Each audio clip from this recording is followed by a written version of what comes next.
Olá, meu amigo, minha amiga, muito obrigado por vocês estarem aqui no nosso Portal do José, hoje no ambiente aberto, como eu gosto de fazer às vezes, para mudar um pouco, né?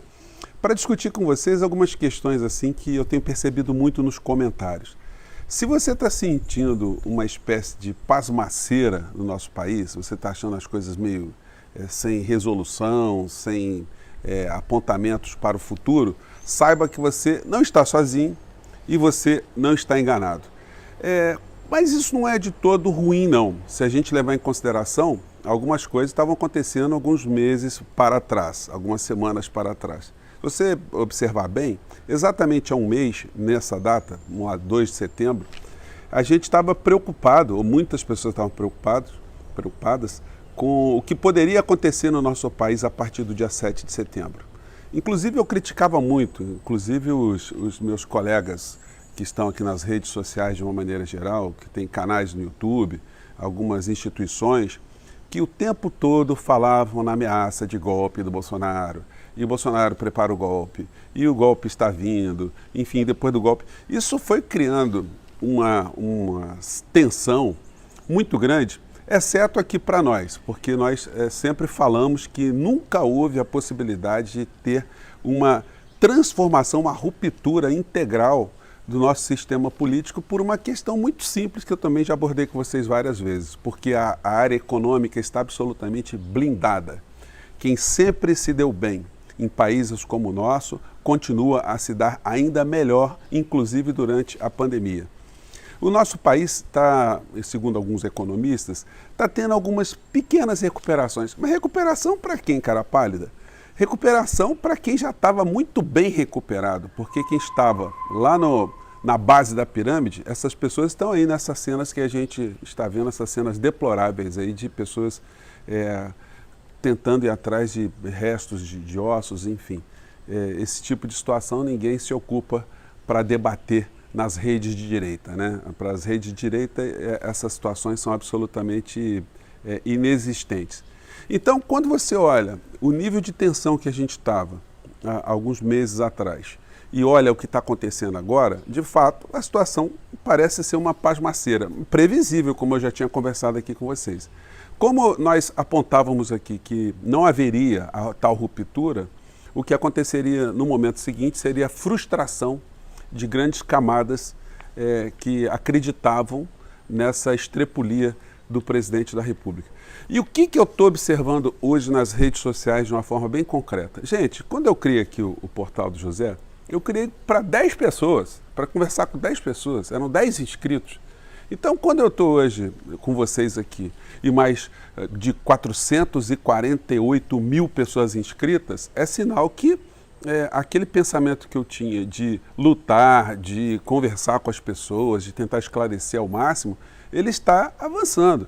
E quando eu olho, quando eu vim para as redes aqui, que os canais de direita tinham 3 milhões de inscritos, 4 milhões de inscritos, vídeos com 500 mil visualizações, 800 mil visualizações, e vejo que essa turma, eles estão tendo visualizações na metade do que nós temos hoje nos nossos vídeos, é sinal que a gente está conseguindo avançar e eles, de um certo modo, estão recuando.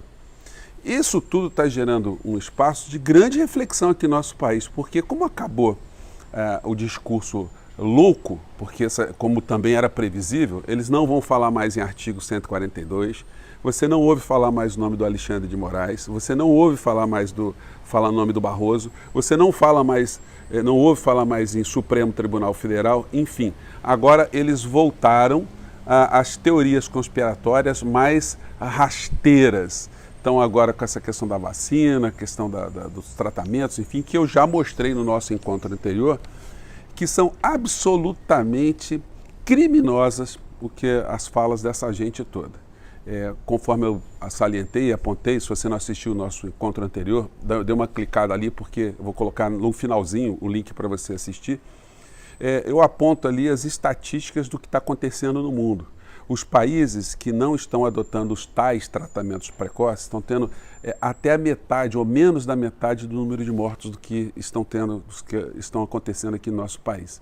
O que mostra matematicamente, aritmeticamente e cientificamente que o discurso dessa gente é um discurso criminoso, é um discurso bandido e que, infelizmente, tem a conivência dos grandes veículos de comunicação, como eu gosto de salientar sempre aqui. Você vai falar, você está pegando no pé das televisões de novo, das redes.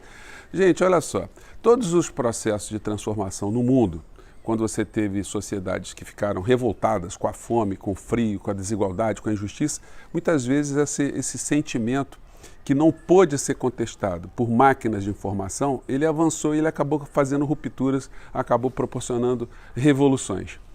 Aconteceu assim na Rússia, aconteceu assim até em Cuba, aconteceu assim na França, aconteceu em vários lugares do mundo, onde as populações foram adquirindo uma consciência e não puderam ser contestadas por uma máquina de informação a tempo. As elites globais aprenderam essa lição e eles sabem que a informação é poder. A informação gera a ação e a desinformação gera a conformação. Se antes eles nutriam forças militares para conter a revolta popular, hoje a situação é muito mais sofisticada. O exército se dá através das redes de comunicação, das televisões, das rádios, da internet, dos jornais, das universidades, das igrejas, enfim, existem várias estruturas que são conservadoras no sentido de não ajudarem a que o povo tenha uma ação mais propositiva, uma ação mais transformadora. Então, hoje, no nosso país, nós estamos diante de uma situação onde existe uma conformação de parcela grande da sociedade por conta da falta de informação. O que explica o Bolsonaro ter apenas 53%, 55% de rejeição? Quando a humanidade toda, qualquer pessoa, você e eu, se você olhar todos os analistas, todos os colunistas de todos os jornais, você não encontra um que defenda o Bolsonaro, exceto lá na Rádio Jovem Pan, mas não é mídia impressa.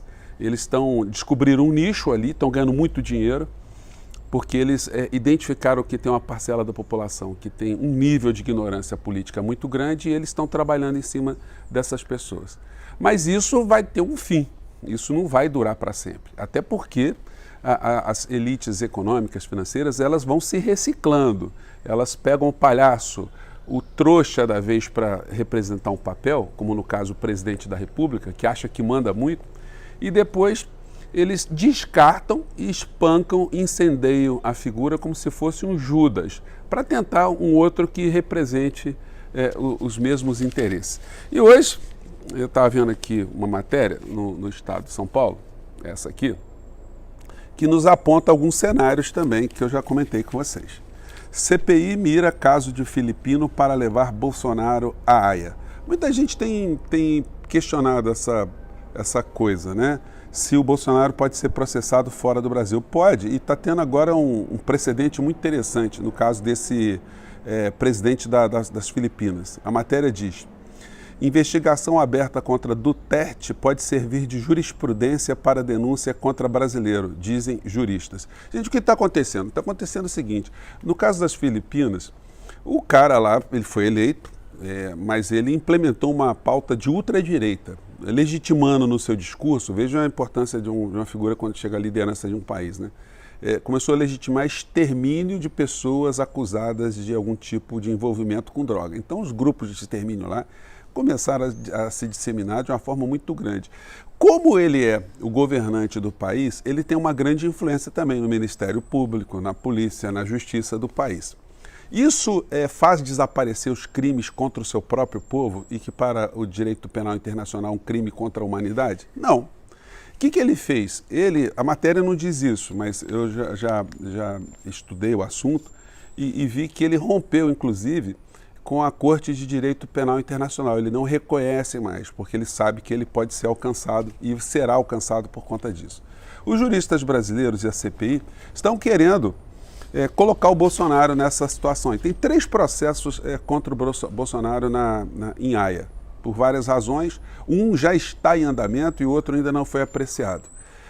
Quais as consequências desse tipo de situação? Bom, em Haia, quando eles olham para cá, para o Brasil, e veem, por exemplo, uma procuradora-geral da República, como a senhora Lindora, dizer que as acusações contra o Bolsonaro, pelo não uso de máscaras, que essas acusações não encontram lastro científico, eu pergunto para vocês no português bem castiço. Tá de sacanagem, ô dona Lindora?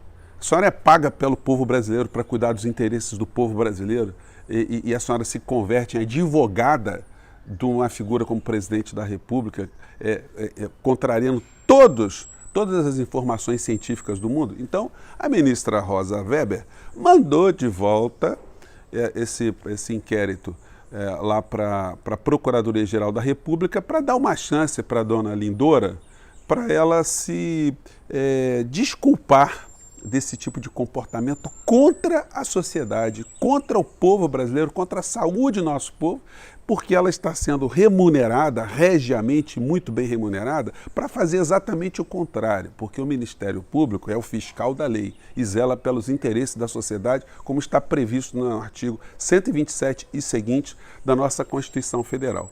Então, diante dessa anomia das instituições aqui no nosso país, é possível que a Corte de Haia considere que, mesmo o Brasil sendo uma república com instituições democráticas, que está tendo um presidente que viola direitos humanos e direitos ligados à saúde, com conexão ao resto da humanidade, ao resto dos outros países. Portanto, ele vai ter responsabilizações ali. Politicamente, apenas será mais um acréscimo às imensas e inúmeras ações que o Bolsonaro vai responder aqui no nosso país, por todos os crimes que ele está cometendo, e crimes esses que não são devidamente esclarecidos para a opinião pública, como eu tenho salientado aqui sempre para vocês, por conta dos interesses econômicos que a elite brasileira tem em manter Bolsonaro, mesmo com tantas mortes, porque Bolsonaro mantém Paulo Guedes, pessoa com quem ele nunca teve relação, mas que foi plantado dentro do governo dele, dentro da estrutura, justamente para fazer esse trabalho sujo contra o povo brasileiro. Então é uma grande promiscuidade, é relação messianística, né, do indivíduo que pratica o crime e, do outro lado, ele tem a cobertura de outras instituições, outros órgãos, ele pode fazer o que ele quiser. É o que está acontecendo no nosso país. Nada explica mais de 600 mil mortes, gente, isso aí não é uma coisa, não são números, gente.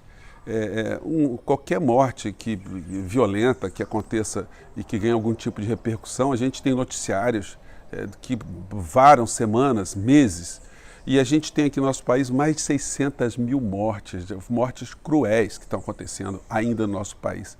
E isso não tem uma responsabilização, isso não é feito, não são feitas matérias nítidas para mostrar a relação de causa e efeito entre o comportamento criminoso de um governante e o resultado morte. Como eu disse a vocês no nosso encontro anterior, gente, com essa palhaçada que o presidente diz todos os dias, ele está estimulando as pessoas a não se medicarem corretamente, ou não se vacinarem, melhor dizendo, a se medicarem de uma forma falsa. O Brasil tem um índice de mortalidade por conta da Covid maior do que todos os outros 20 países que mais tiveram pessoas mortas no mundo, exceto do Peru, como eu já comentei com vocês, mas proporcionalmente, o Peru tem 30 mil mortos, o Brasil tem 20 vezes mais mortos que o Peru. Mas mesmo assim a relação mortos no Peru e Brasil, ela ainda é muito desfavorável em relação ao Peru. Então, isso tudo está acontecendo no nosso país, é uma coisa normal, isso não vai dar em nada? Bom, então o que vai acontecer daqui para frente? Com o desaparecimento desse discurso, dessa campanha de quebra institucional, agora o Bolsonaro só está fazendo as suas mentiras, as suas farofagens com a complacência dos grandes veículos de comunicação. Mas isso vai fazer cada vez mais com que a gente, baixando essa bola, a gente comece a enxergar problemas concretos para discutir a nossa realidade no cotidiano.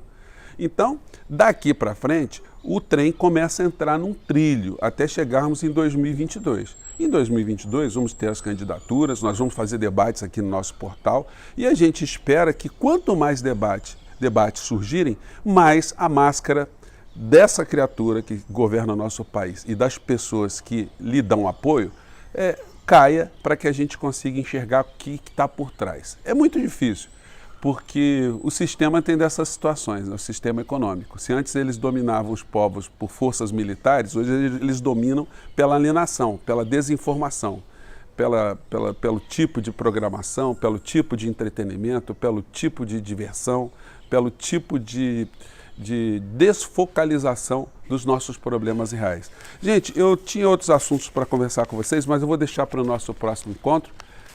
Hoje foi um papo assim, espero que mexa com o teu coração, para você não perder as esperanças, porque no processo de transformação dos povos, das humanidades, da humanidade, da civilização de uma maneira geral, sempre existiram pessoas como você, pessoas que não se conformaram, pessoas que sempre ficaram indignadas com as iniquidades, com as injustiças, com as tristezas desse mundo, né? Então você não está sozinho não, estamos aqui para jogar luzes sobre essas questões. Eu fico por aqui, um grande abraço e até o nosso próximo encontro. Tchau.